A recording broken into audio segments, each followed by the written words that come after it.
رمضان أقبل يا أولي الألباب فاستقبلوه بعد طول غياب.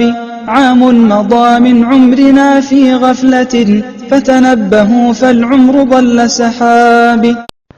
الحمد لله حمدا كثيرا طيبا مباركا فيه والصلاة والسلام على رسول الله وبعد. ولا لها قيمة بدن كحلا جاني الكيليسك إسلامك. موضوع إنما تنكهل لأنه حاويان ما هي مبدلات الصيام، محاوي وحيابها سون كبرية أما الجبية ما دام بشي بركة سنيد رمضان أي نوب بلابتي وحقوقك مسلم كاكو قسبان يهي أما أباهن يهي إنو برطو أو أغادو وحوالبا أو سون كيسا جبين كرا يعني بورين كرا iyo wax waliba oo nuqsaan u keeni kara isla markaana waa inuu taxadar dheeraad ah ka sameeyo. waxaynu soo qaadan doonaa 8 shay oo hadii qofku muslimka sameeyo ama ku dhaco uu soonkiisu jabayo. lambarka koobaad iyo labaad waa al-aklu wash-shurb amdan.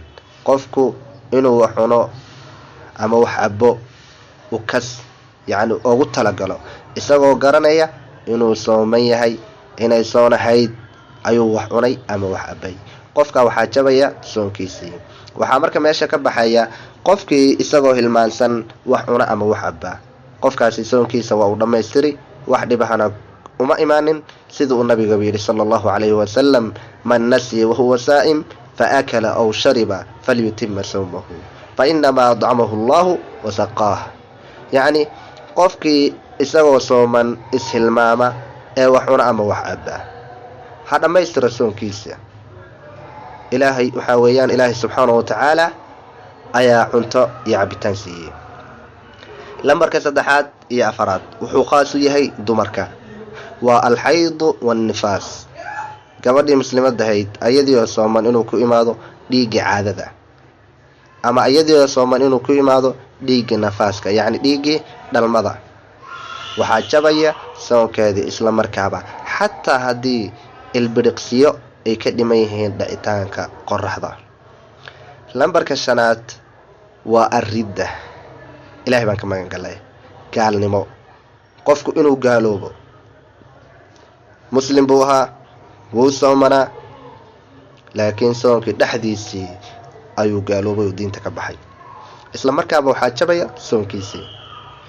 lambarka lixaad waa in qofku uu ismatajiyo sida inuu afka gacanta geliyo ama uu kas iskooga keeno. laakiin hadii mantaqu uu isaga iski kaaga imaado oodan adi iska keenin soonkaada waa sii wadanaysaa.